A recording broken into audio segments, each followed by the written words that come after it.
Okay, so now I know this is actually recording. My name is Glenn, and in today's video, we're looking at the earthquakes of Australia. So you need to go to the Australian government to Science Australia.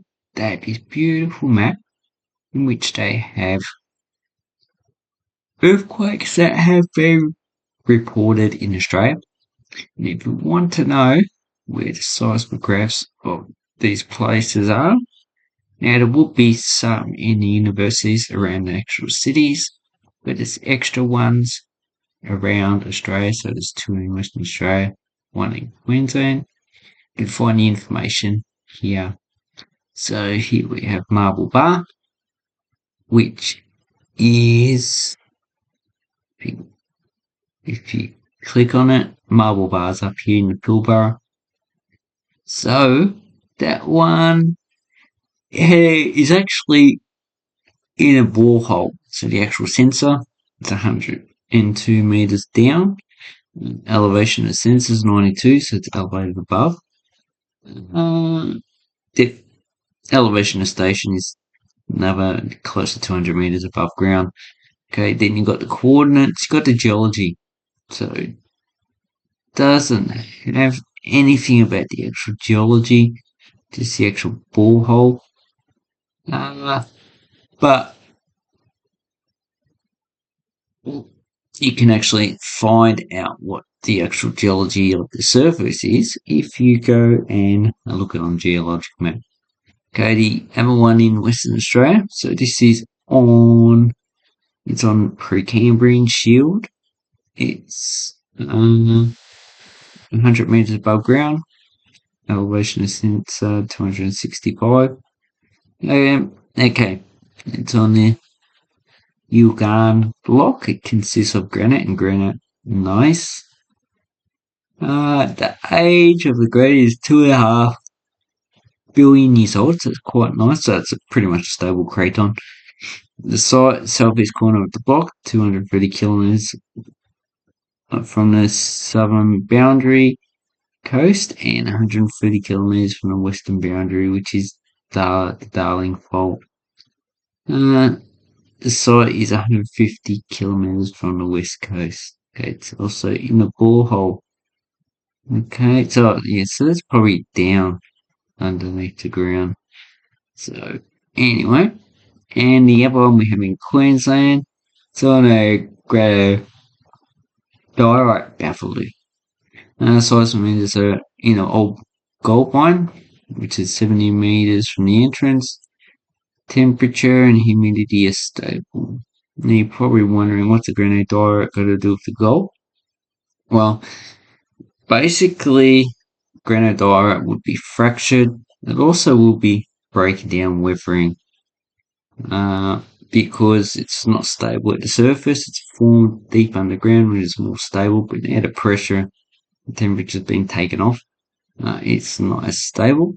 So it's breaking down into constitutes that actually will release some gold. And then you got water going through it, collecting gold and depositing it in probably fractures that are in the rock. Like a orogenic gold does, but it does it more in a higher pressure and temperature setting. So that's some information about those actual borehole, no, the actual seismographs. Okay, so we don't have any earthquakes in Tasmania. Actually, I've never seen any earthquakes in Tasmania. It seems to be fairly stable, even though it's more closer to the dividing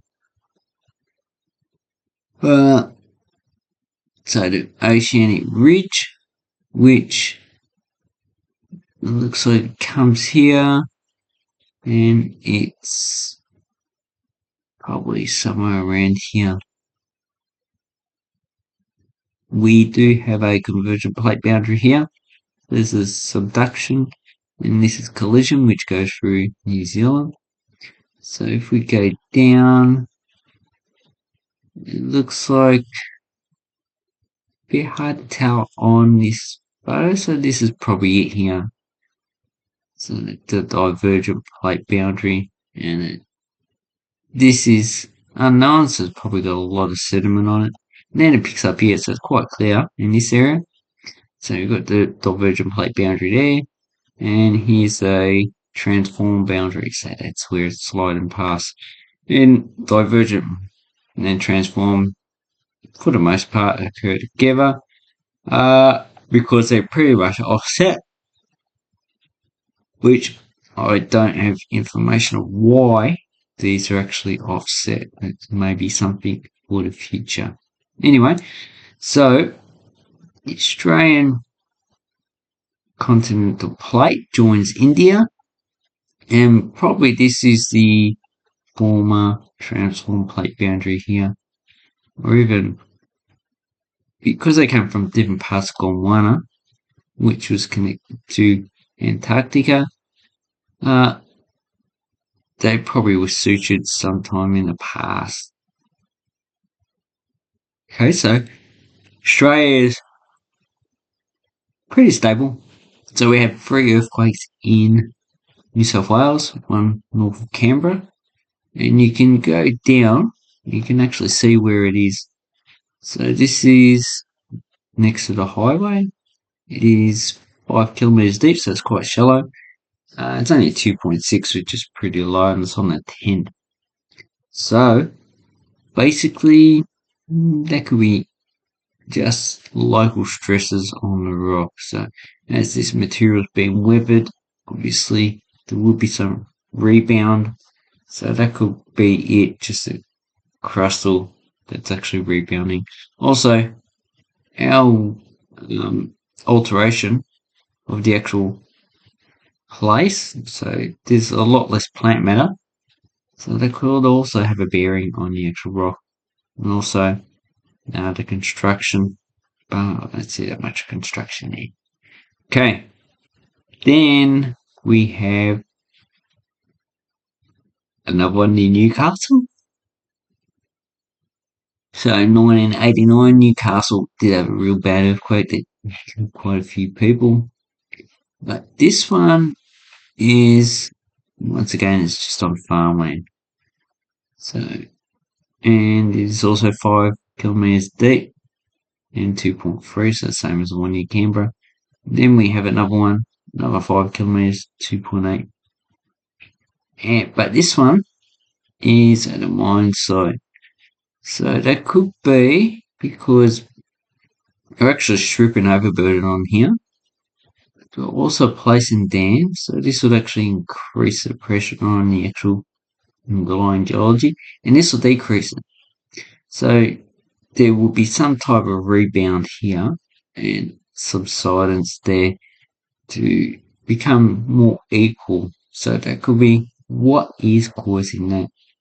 But it is unknown.